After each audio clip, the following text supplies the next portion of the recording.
ស្ដីពុកម៉ែបងប្អូនអស់គ្នាថ្ងៃនេះខ្ញុំធ្វើវីដេអូមួយបង្ហាញបងប្អូនទាំងអស់គ្នាពីកន្លែងការងាររបស់ខ្ញុំតិចនេះគឺជាកន្លែងធ្វើការរបស់ខ្ញុំនៅក្នុងប្រទេសកូរ៉េខ្ញុំធ្វើការនៅកន្លែងរោងចក្រអ៊ីតចាយឡានកន្លែងបែកឡានកាប់សាច់ឡានការងារកន្លែងខ្ញុំគឺដោះតឡាននេះមួយថ្ងៃដោះតម្លាក់ម៉ាស៊ីនតម្លាក់គ្រឿងក្រោមតម្លាក់កន្លែងគ្រឿងសំខាន់ចេញទុកតែសបកដែកជាយកទៅកិនយកទៅគៀបលក់អ៊ីតចាយទាំងអស់ហើយម៉ាស៊ីនពងចទាគ្រឿងក្រៅដែលកាប់សាច់លក់បានគេលក់ផ្សេងជាសបកកង់ដូចជាថាសដូចជាគុយផ្សេងចឹងទៅម៉ាស៊ីនផ្សេងទៅឡានមានជាទៀសលក់ជាទៀសផ្សេងទៅបូមផ្សេងចឹងទៅចឹងគឺឡានច្រើនណាស់បងប្អូនឡានទិញចូលរាល់ថ្ងៃមានឡានគ្រោះថ្នាក់បុកគ្នាចឹងទៅឡានខ្លះក៏នៅស្អាតចឹងទៅគេលក់ចោលដូរសេរីហើយឡានខ្លះក៏ហួសរយៈពេលប្រើប្រាស់ចឹងគេលក់ចោលវិញបងប្អូនមើលឡានច្រើនណាស់នៅខាងនោះច្រើនទៀតគោគ្នា2ជាន់3ជាន់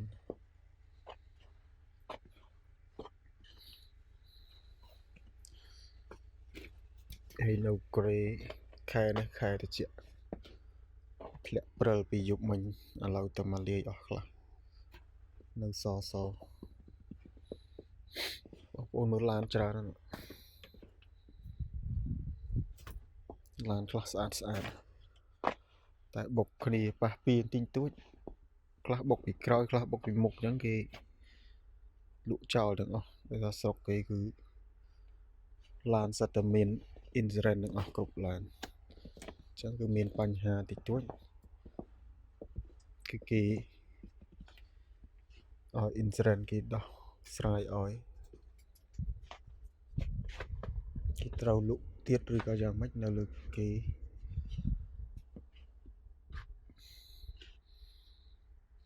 បងប្អូនមើលសិតតឡានច្រើនចឹងឡានអស់ហ្នឹងគឺសិតជាឡានត្រូវដោះ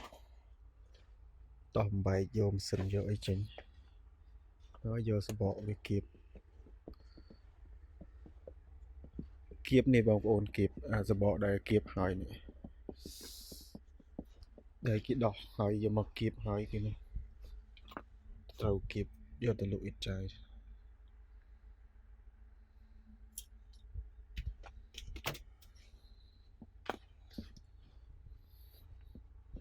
មាននឹងប្រភេទកូនឡានភេទឡានដឹក1 តោនកន្លះ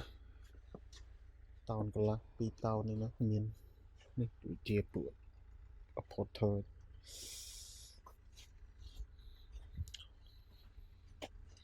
ហើយខាងនោះគឺម៉ាស៊ីនគៀបនៅពេលដែលយើងដោះសបកដោះអីដោះជ័រដោះអីចេញអស់នៅទុកតដែកសបកនោះសិតតែសបកដែលដោះហើយគឺវាញាត់ចូលម៉ាស៊ីនកុំប្រេសគឺវាសកត់ឡើងកប៉ែតអស់កប៉ែតរួចគេយកមកកូរគ្នាចោលនេះទុកចាំឡានចូលមកដឹក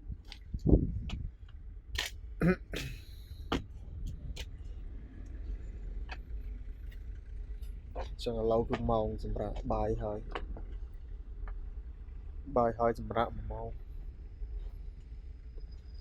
ខ្ជិលទៅសម្រាប់នៅផ្ទះគឺមានតែសម្រាប់នៅក្នុងឡានគួយលេងក្នុងឡាន1 ម៉ោងលេងរំដល់ម៉ោងធ្វើការទៀត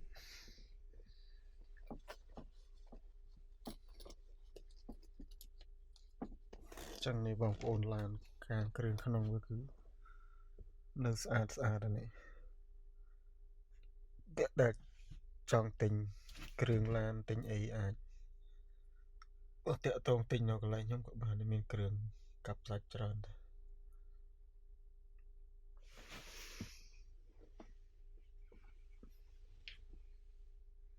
រឿងក្នុងអាហ្នឹងសិតដោះអំបែកទុកមួយញេផ្សេងចឹងទៅគ្រឿងណាសំខាន់ទុកផ្សេងចឹងទៅដូចជារបស់អស់នេះតែភាគច្រើនផ្សងមានគេកំងផងពួកអាចចេះអីកំងតែម៉ាស៊ីនតែគ្រឿងក្រោម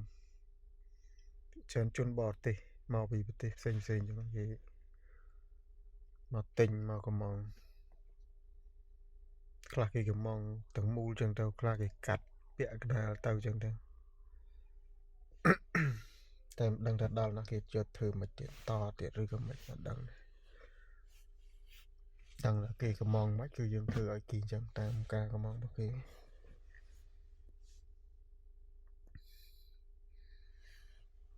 ចឹងការងារខ្ញុំនៅនេះគឺហត់ក៏មិនសូវហត់ហើយតែស្រួលក៏មិនស្រួលពេកដែរពួកអីការងារវាធ្វើគ្មានសូវមានពេលសម្រាប់ធ្វើជាប់រហូតទើសដល់ម៉ោងសម្រាប់បាយថ្ងៃត្រង់មិនបានសម្រាប់1 ម៉ោង1 ម៉ោងរួច